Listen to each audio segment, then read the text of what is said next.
Bonjour, bienvenue dans cette vidéo qui concerne la charge mentale et les zèbres. Est-ce que ça vous dit ce mot zèbre? Ce sont toutes les personnes qui ont des hyper-aptitudes dans certains domaines, on appelle ça aussi des hyper-compétences. Ce sont des personnes qui ont un mode de fonctionnement très particulier. C'est une disposition qui est innée, hein, d'être justement à haut potentiel. Alors j'aime pas ce terme, je vous le dis à chaque fois parce que c'est comme s'il y avait un jugement de valeur mieux que...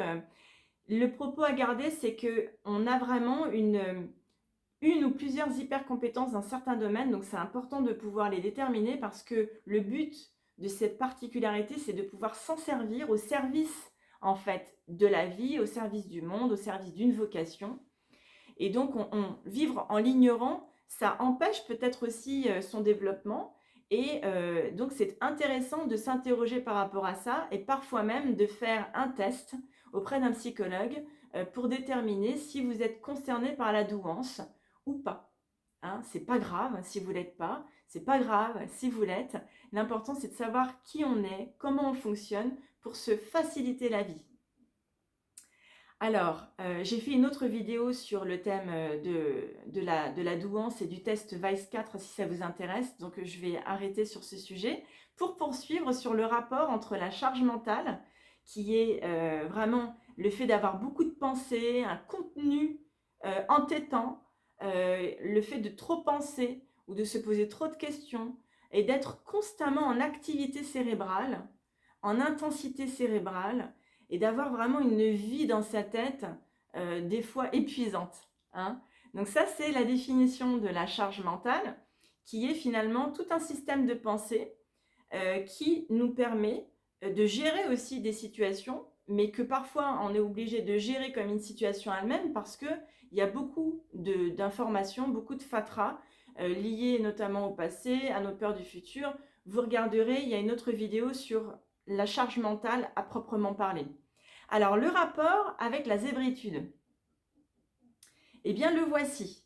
Donc, il y a des particularités dans le mode de fonctionnement qui vont avoir tendance à augmenter la charge mentale. Et quand on a une charge mentale élevée, ça peut, à un moment donné, devenir handicapant dans la vie parce qu'on a du mal à s'inscrire dans le temps présent, parce qu'on n'est pas totalement connecté à la situation, on a des fois l'impression d'être en dehors d'une situation, on a des fois l'impression de ne pas vraiment la vivre, tellement notre activité dans notre tête est intense. Des fois, on a l'impression d'être une tête et de ne pas avoir de corps, tellement on vit là-haut. Et puis aussi, surtout, beaucoup de fatigue émotionnelle, nerveuse, et des fausses routes relationnelles parce que finalement, on est comme entre deux eaux en permanence.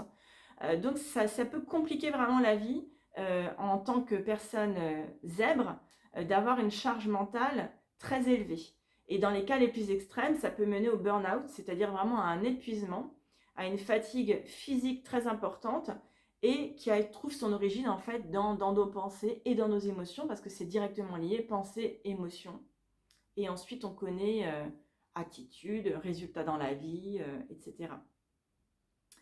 Alors, la première caractéristique d'une personne zèbre qui va impacter le niveau de sa charge mentale, c'est sa pensée en arborescence. C'est-à-dire qu'une pensée en entraîne une autre et de manière comme ça très biodynamique, elle va embarquer tout un tas de sujets connexes en passant de l'un à l'autre dans une évolution logique. Hein, mais du coup, il y a vraiment une prolifération de pensées comme on pourrait l'imaginer sur la forme d'un arbre avec ses branchages et ses sous-branches et ses sous-sous-branches et puis ça grandit comme ça de manière exponentielle. Et ça pourrait ne jamais s'arrêter.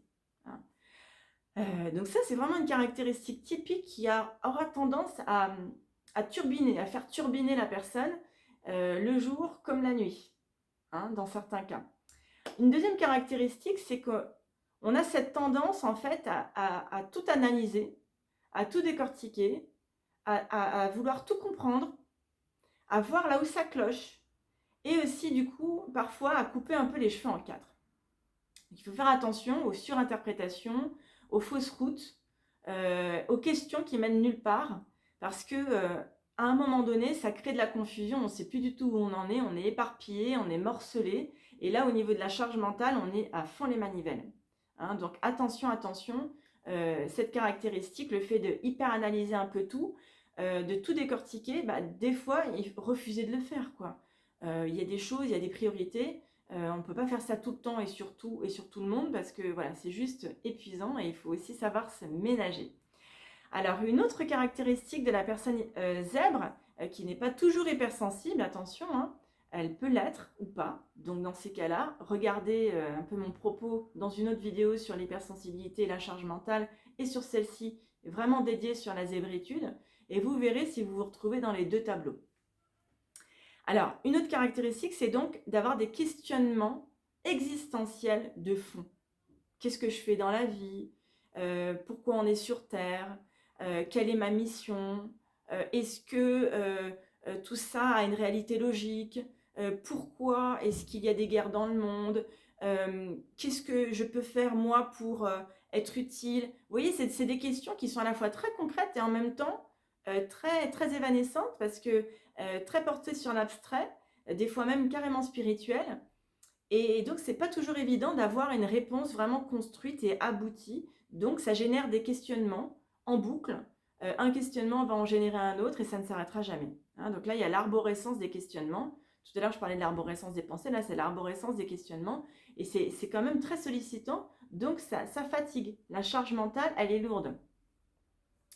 Voilà, donc c'est cette tendance à avoir beaucoup de pensées, à être en hypervigilance, donc à avoir tout un tas de choses et du coup à réagir et surréagir à tous les détails, à toutes les circonstances, être interpellé par plein de choses et du coup, voilà, lancer la machine très facilement parce que le moteur est prédisposé justement pour être très performant.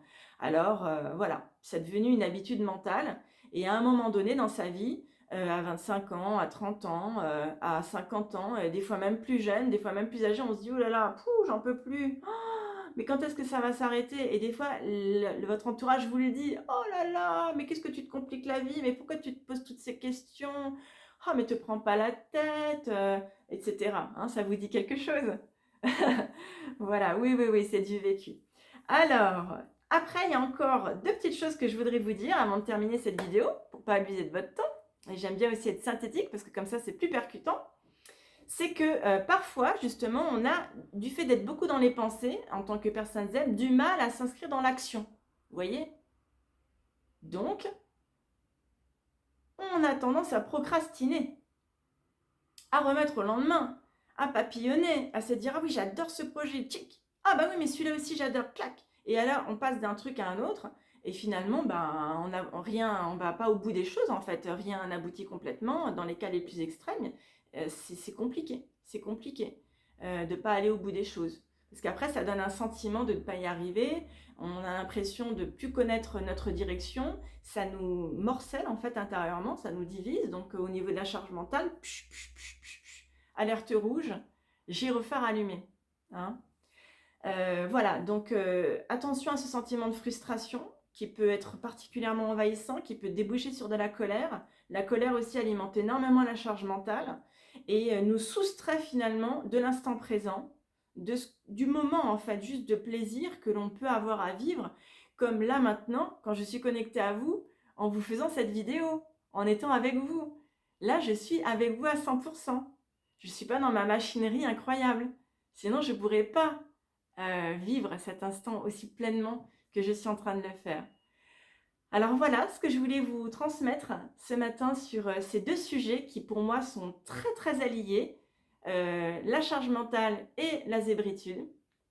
Ce sont autant de messages positifs et lumineux pour vous dire qu'il y a vraiment des moyens de canaliser son état d'esprit, qu'il y a vraiment des solutions pour calmer le jeu et pour retrouver de la paix en soi, de la sérénité. Même si on adore réfléchir, etc., il y a un temps pour tout. Il y a aussi du temps à prévoir pour le repos et pour la détente. Hein. Alors voilà, je reparlerai de ce sujet dans une conférence que je vais animer très prochainement sur la charge mentale. Donc je vais mettre en commentaire les informations pour que vous puissiez vous y inscrire. C'est une conférence atelier qui est totalement gratuite. Donc n'hésitez pas à vous inscrire, je vous accueillerai avec un immense plaisir. Je vous dis à très bientôt pour une nouvelle vidéo.